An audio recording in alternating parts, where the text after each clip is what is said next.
हर हर महादेव दोस्तों, कैसे हैं आप सब। चलिए शुरू करते हैं आज की कहानी। आज एक अनहोनी हो गई है। पिछले 38 वर्षों में जो नहीं हुआ वह आज हो गया। 38 वर्षों में ऐसा पहली बार हुआ है कि मैंने विजय भैया को राखी नहीं बांधी। गुंजन मेरी बेटी मेरे पास आकर बोली, मम्मी दोपहर हो गई, 2 बज गए हैं। मैंने टेबल पर आपका खाना भी लगा दिया है। पापा व रोहित आपका इंतज़ार कर रहे हैं, खाना खा लो। देखो गुंजन, तुम्हें पता है कि जब तक मैं भैया को राखी ना बांध लूँ खाना नहीं खाती हूँ। अभी तो दोपहर ही हुई है, क्या पता अभी तेरे मामा आते ही हों और मैं खाना खाकर बैठ जाऊँ। यह ठीक नहीं है, तुम लोग खा लो, मैं उनका इंतज़ार करूँगी। मैंने गुंजन को जवाब दिया। मम्मी कहीं ऐसा ना हो कि तुम्हारा उपवास ही हो जाए। चलते चलते गुंजन बोली, क्या सचमुच ऐसा ही होगा। मैं शंका से सिहर उठी। यदि ऐसा हुआ तो? नहीं, ऐसा नहीं होगा। विश्वास की गुथी हुई डोर से प्रत्युत्तर मिलता है। मैं आश्वस्त हूँ, विजय भैया आएंगे, जरूर आएंगे। मन को सांत्वना देती हूँ। निगाहें घड़ी की सुइयों पर जा ठहरती है, जो मिनट मिनट में आगे बढ़ रही है। अपने मन में झांक कर देखना चाहती हूँ। मन में दबी हुई अतीत की परतें एक एक कर खुलती जाती हैं। बड़ी सी हवेली है हमारी। चाचा जी, पिताजी और ताऊ जी, हम सब रहते हैं हवेली के अलग अलग हिस्सों में मिलजुल कर। हम 3 भाई और 3 ही बहनें हैं। चाचा जी के 2 लड़के और 2 लड़कियां। बस ताऊ जी का एक ही बेटा है, विजय। मुझे याद है, तब मैं बहुत छोटी थी जब मुझे ताई जी ने रक्षाबंधन के दिन गोदी में उठाकर कहा था कि यह मेरी छोटी बेटी है, यह बांधेगी अपने विजय भैया को राखी। और उन्होंने जल्दी जल्दी मुझे नया फ्रॉक पहनाया, मेरे बालों में रिबन बांधा और छोटी सी थाली में रोली, राखी तथा मिठाई रखकर पकड़ा दी। ले बांध ले मीनू अपने विजय भैया को राखी। विजय भैया ने एक बार मेरी ओर देखा, मुस्कुराए और फिर अपना हाथ आगे बढ़ा दिया। मैंने अपने नन्हे हाथों से राखी बांध दी और ताई जी ने मुझे चूम लिया। बस आज से मीनू ही विजय की प्यारी बहन है, यही राखी बांधा करेगी विजय को, उन्होंने कहा। और यह इबारत मेरे दिल पर बहुत गहरे अक्षरों से लिखी गई। इससे पहले विजय भैया ने रो रो कर हवेली सिर पर उठा रखी थी। मैं भी अपनी बहन से ही राखी बंधवाऊंगा। लक्ष्मी, सोनाली, मधु, तीनों दीदी ने कोशिश की और फिर अंजू ने भी। पर 8 वर्ष के विजय भैया किसी से भी राखी बंधवाने को तैयार ही नहीं थे। वो मचल रहे थे, रो रहे थे, चीख रहे थे। और जब मधु दीदी ने जबरदस्ती उनके हाथ में राखी बांधी तो उन्होंने उसे गुस्से में तोड़कर फेंक दिया। मेरी कोई बहन नहीं है, मैं तो अपनी बहन से ही राखी बंधवाऊंगा। इनमें से कोई भी मेरी बहन नहीं है। विजय भैया का रोना तो रुक ही नहीं रहा था। माँ, चाचा जी व ताई जी सब आंगन में खड़े थे। ताई जी की तो आंखों में आंसू भी बह रहे थे। अपने लाडले बेटे की जिद पूरी न करवाने की विवशता में। करें तो क्या करें, इतने में उन्हें मेरा ध्यान आया और फिर वो मुझे गोदी में उठाकर विजय भैया के पास ले गई। 3 साल की ही थी मैं जब तब ताई जी के कहने पर विजय भैया मुझसे राखी बंधवाने को तैयार हो गए। बच्चे के चेहरे पर मुस्कान आते ही सबके उदास चेहरे खिल उठे। तब से अब तक मैं ही विजय भैया को राखी बांधती आई थी। इसमें कभी कोई व्यवधान नहीं पड़ा। यूं तो अवसर बहुत आए थे। हमारा मध्यम वर्गीय परिवार था और फिर घर में 6 बच्चे। पिताजी की आय भी बहुत अधिक नहीं थी, अतः बच्चों को अधिक नहीं पढ़ा सके। बड़ी बहनों की तो मैट्रिक करते ही शादी कर दी थी, पर मैं जरूर बीए कर पाई थी, वह भी जीत करके। जब मैं नहीं मानी तब पिताजी ने कहा, चलो पढ़ लेने दो, आजकल के लड़के भी पढ़ी लिखी पत्नी चाहते हैं। तो यूं कहिए कि अच्छा लड़का मिल जाने की लालच में ही उन्होंने अपनी बेटी को आगे पढ़ने की आज्ञा दी थी और फिर मुझसे प्राइवेट परीक्षा देने के लिए फॉर्म भरवा दिया। मेरे दोनों भाई नौकरी करते थे और एक भाई किराने की दुकान चलाता था। सबकी गृहस्थी ठीक ठाक चल रही थी। सब अपने अपने घर परिवार में सुखी थे। मैं पता नहीं क्यों उस दिन से ही ताई जी की बेटी व विजय भैया की बहन बनकर रह गई। सच पूछिए तो मुझे अपने भाई बहनों से इतना लगाव नहीं रहा जितना विजय भैया से था। और मैं मैं अधिकतर ताई जी के पास ही रहती, वहीं खाती, वहीं से तैयार होकर स्कूल चली जाती। मेरा ताई जी के घर में एकाधिकार हो गया था। वैसे तो वो मेरे सगे ताऊ जी हैं, अतः सभी भाई बहन समय असमय आकर ताई जी से कुछ भी मांग लेते हैं, कुछ भी कह देते हैं। लेकिन उनका ताऊ जी से कुछ भी मांगना मुझे बहुत बुरा लगता। ऐसे लगता जैसे हमारे घर की वस्तु कोई दूसरा व्यक्ति ले जा रहा है। धीरे धीरे समय बीतता गया। विजय भैया इकलौते थे, अतः ताऊ जी के हिस्से की पूरी संपत्ति उनको मिली और उनके लिए ताऊ जी के सोने के आभूषणों की दुकान खुलवा दी। हमारे परिवार में संपन्न वही थे। उन्होंने कार भी ले ली थी। भाभी भी अच्छे परिवार की थी। पिताजी ने मेरी भी शादी कर दी। 5 भाई बहनों की शादी का खर्चा उठाते उठाते उनका हाथ बहुत तंग हो गया था, अतः मेरी शादी में उन्हें कर्ज भी लेना पड़ा। ऐसे समय में ताई जी ने बहुत मदद की। वो मुझसे बहुत प्यार करती थी। एक सोने का सेट उन्होंने मेरी शादी में दिया।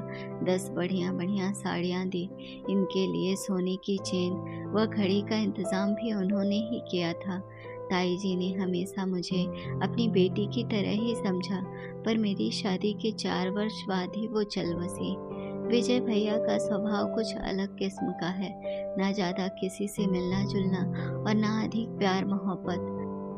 अब तक तो आगे बढ़कर ताई जी ही प्रेम बांटती आई थी और रिश्तों का निर्वाह भी उन्हीं के द्वारा ही हो रहा था। उसके पश्चात मैंने ही इस रिश्ते का पूरा निर्वाह किया।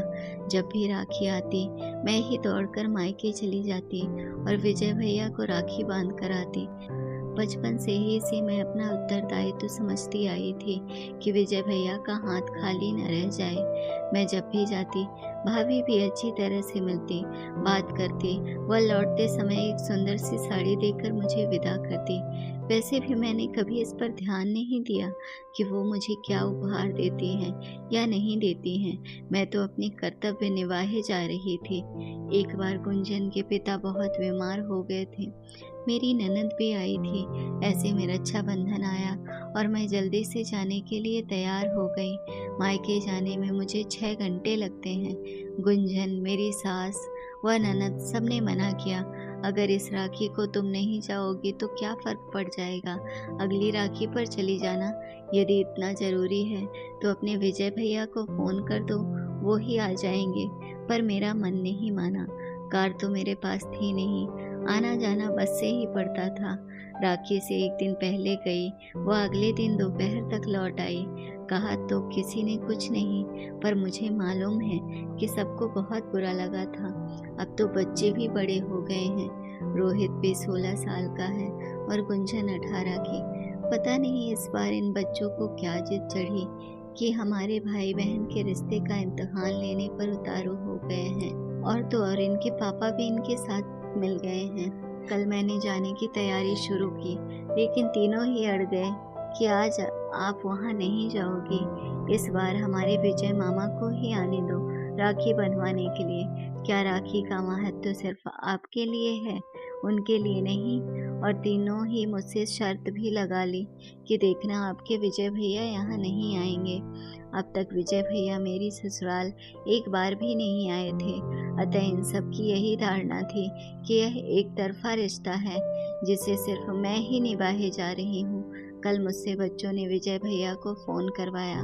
भाभी मिली फ़ोन पर और मुझे उनसे कहना पड़ा कि भाभी मैं बीमार हूँ, इस बार राखी बांधने नहीं आ सकूँगी।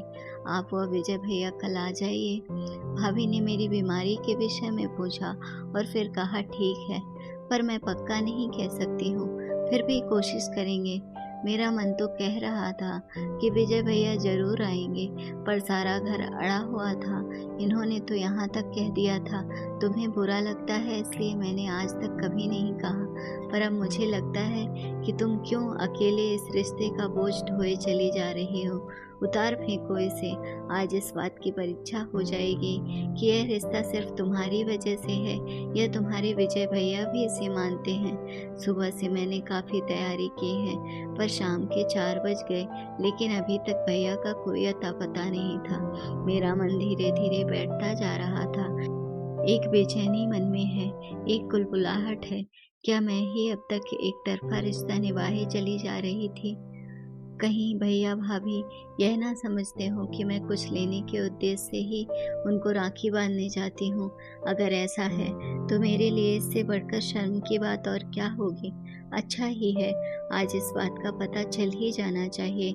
हमसे तो यह आज की पीढ़ी अधिक समझदार है, जो भावुकता में नहीं बहती, यथार्थ के ठोस धरातल पर पैर रखती है। 5 बज गए थे। मेरी निगाह बार बार घड़ी की ओर उठ रही थी। सच पूछिए तो मैंने भी आशा छोड़ दी थी, भैया अब नहीं आएंगे। ज्यों ही 6 बजे मेरा धैर्य जवाब दे गया।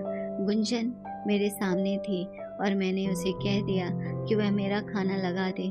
मुझे लग रहा था पूरा घर मुझ पर वह मेरी बेवकूफ़ी भरी भावुकता पर हंस रहा है। अब जो है सो है। मुझे इन सब का धन्यवाद करना ही चाहिए कि इन्होंने असलियत से मेरा परिचय करवा दिया। मुंह में कौर डालने ही वाली थी कि लगा कि घर के बाहर कार आकर रुकी। दौड़कर दरवाज़ा खोला तो देखा विजय भैया भाभी व राहुल उतर रहे थे। पता नहीं मुझे क्या हुआ कि भाभी से लिपट कर मैं फूट फूट कर रो पड़ी और वो हैरान सी मुझे चुप करा रही थी। विजय भैया मेरी पीठ थपथपा कर कह रहे थे, क्या हो गया तुझे? क्या तबीयत ज़्यादा ही खराब है? मुझे एक पार्टी को बहुत ज़रूरी सोने का सेट बना कर देना था, इसलिए देर हो गई। और देख मैं तेरे लिए क्या लाया हूँ। मैं उनसे कह नहीं पाई।